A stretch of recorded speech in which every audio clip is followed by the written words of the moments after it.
প্রতিদিন আমাদের প্রিয় নবী সাল্লাল্লাহু আলাইহি সাল্লাম কোরআন কারীমের যে সূরা এবং আয়াতগুলো তেলাওয়াত করতেন তার মধ্যে সবচেয়ে বেশি পরিমাণে তেলাওয়াত হতো তার কোরআন কারীমের শেষ তিনটি সূরা, সূরা ইখলাস, সূরা ফালাক, সূরা নাস।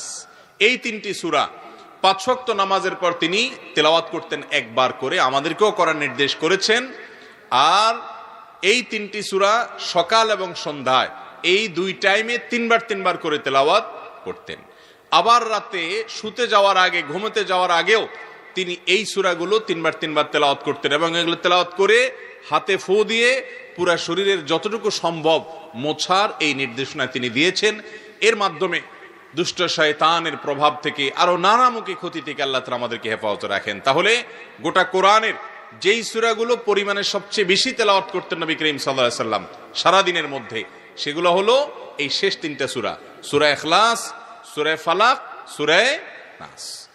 এই আমলগুলো একজন মুসলমান হিসেবে আমাদেরও নিয়মিত করা উচিত। নবী করিম সাল্লাল্লাহু আলাইহি সাল্লামের কোরআনে কারীমের আয়াতের অংশ বিশেষ তেলাওয়াতের ক্ষেত্রে যদি আমরা বলি, তাহলে সবচেয়ে বেশি পরিমাণে সারাদিন রাতের মধ্যে তিনি তেলাওয়াত করতেন সেটা হলো আয়াতুল কুরসি।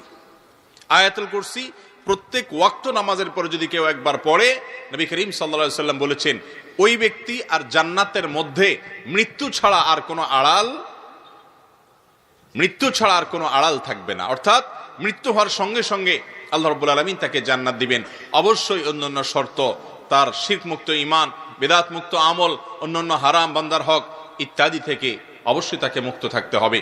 তাহলে সূরার মধ্যে তিনটি সূরা সবচেয়ে বেশি, আর আয়াতের মধ্যে আয়াতুল কুরসিটা সবচেয়ে বেশি।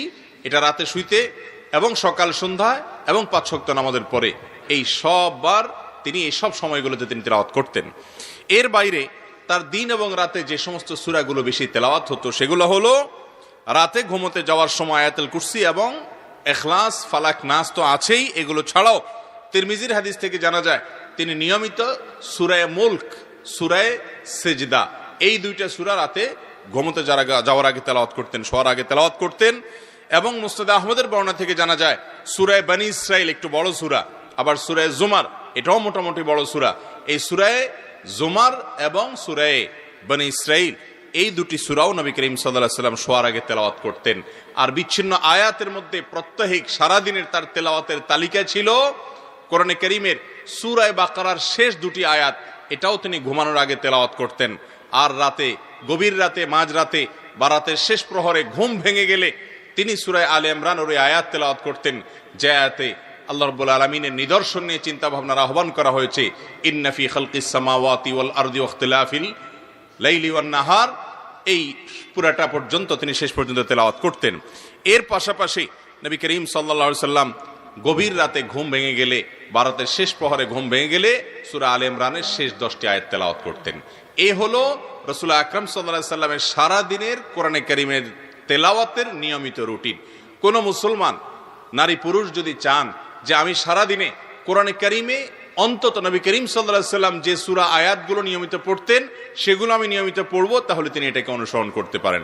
আবার আমরা বলে দিচ্ছি, সকাল সন্ধ্যায় তিনবার করে সূরা ইখলাস, সূরা ফালাক, সূরা নাস এটা যদি কেউ পাঠ করে ওই দিনের জন্য, সকালে পড়লে সারা দিনের জন্য, সন্ধ্যায় পড়লে সারা রাতের জন্য স্বয়ং আল্লাহ রাব্বুল আলামিন যথেষ্ট হয়ে যাবেন। সবকিছুর ক্ষতি থেকে, অনিষ্ট থেকে আল্লাহ রাব্বুল আলামিন তাকে হেফাজতে রাখবেন। সূরা ইখলাস, সূরা ফালাক, সূরা নাস তিনবার এবং 5 ওয়াক্ত নামাজের পরে একবার, রাতে শোয়ার সময় 3বার পড়ে হাতকে মুষ্টিবদ্ধ করে ফু দিয়ে যতটুকু সম্ভব শরীরে ফু দিয়ে মোছা। এর বাইরে যেই আয়াত তিনি তেলাওয়াত করতেন সবচেয়ে বেশি সেটা হলো আয়াতুল কুরসি। 5 ওয়াক্ত নামাজের পরে এটাও সকাল সন্ধ্যায় এবং শোয়ার আগে। আর রাতে ঘুমানোর আগে সবচেয়ে বেশি কোরআনকে তিনি সময় দিতেন, সেটা ছিল এই সূরা ইখলাস, ফালাক, নাস তিনবার তো বটেই, আয়াতুল কুরসি তো বটেই, এর পাশাপাশি সূরা সিজদা, সূরা মুলক। সূরা মুলক সম্পর্কে তিনি বলেছেন সূরা মুলক যদি কেউ তেলাওয়াত করে নিয়মিত প্রতিদিন শোয়ার আগে, কবরের যে আযাব, কবরের যে ভয়াবহ ফিতনা, এই ফিতনা থেকে আল্লাহ রাব্বুল আলামিন রাতে ঘুমোতে যাওয়ার আগে সূরা মুলক তেলাওয়াতকারীকে আল্লাহ তাআলা হেফাজত রাখবেন। এর পাশাপাশি সূরা বনী ইসরাইল, সূরা জুমারও তিনি রাতে ঘুমানোর আগে তেলাওয়াত করতেন।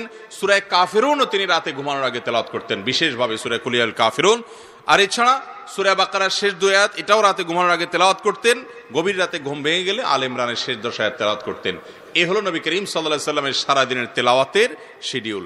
এছাড়া বিশেষভাবে তাহাজ্জুদের নামাজে নবী করিম সাল্লাল্লাহু আলাইহি সাল্লাম সবচেয়ে বেশি কোরআন তেলাওয়াত করতে পছন্দ করতেন।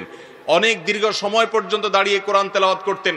আম্মা জান আয়েশা রাদিয়াল্লাহু তাআলা আনহা বলেছেন, লা তাসআল আন হুসনিহিন্না ওয়া তুলিহিন্না। নবী করিম সাল্লাল্লাহু আলাইহি সাল্লাম তাহাজ্জুদের নামাজে যেই পরিমাণ কোরআন তেলাওয়াত করতেন এবং যত দীর্ঘ নামাজ পড়তেন, যত সুন্দর করে পড়তেন, রুকুতে গেলে মনে হতো যে আর তিনি উঠবেন না, এত লম্বা সময় ধরে তিনি তাসবিহ পেশ করতেন। রুকু থেকে উঠে দাঁড়িয়ে আল্লাহর প্রশংসা গুণকীর্তন এত বেশি করতেন, মনে হতো তিনি আর সেজদায় যাবেন না।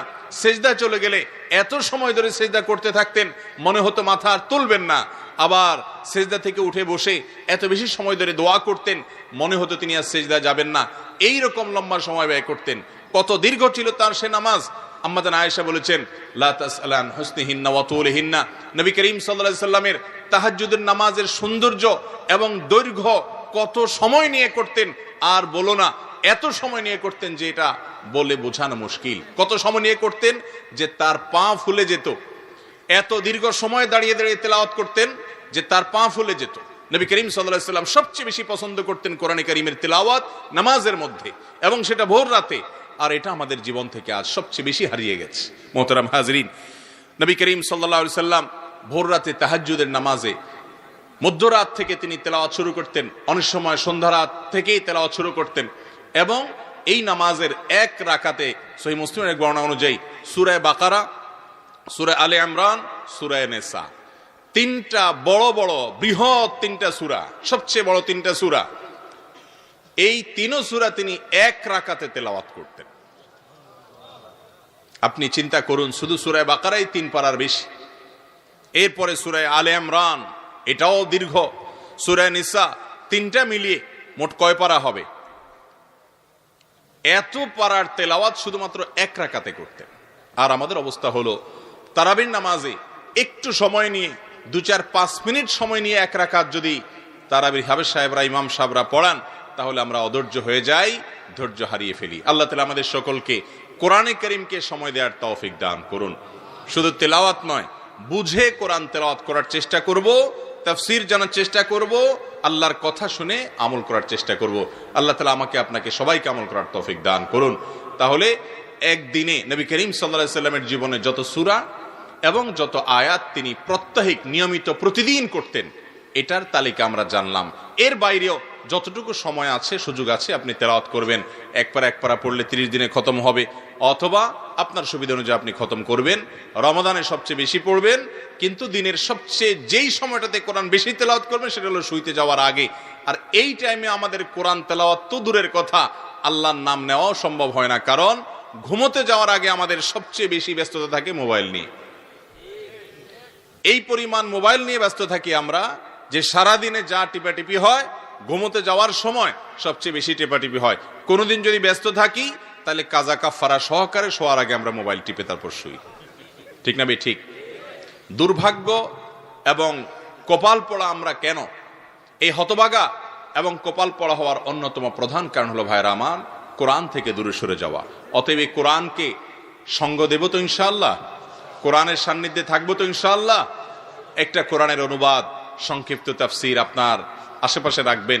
প্রতিদিন আপনি অন্তত 5 মিনিট হলেও কোরআনকে সময় দিবেন। আর বিশেষভাবে নবী করিম সাল্লাল্লাহু আলাইহি সাল্লাম প্রাত্যহিকভাবে প্রতিদিন দৈনন্দিন কোরআনের যে অংশগুলো তেলাওয়াত করতেন, এটার তালিকা আপনি লিখে নিয়ে অন্তত এটাকে নিয়মিত আমল করবেন। আল্লাহ আমাকে আপনাকে আমাদের সবাইকে আমল করার তৌফিক দান করুন।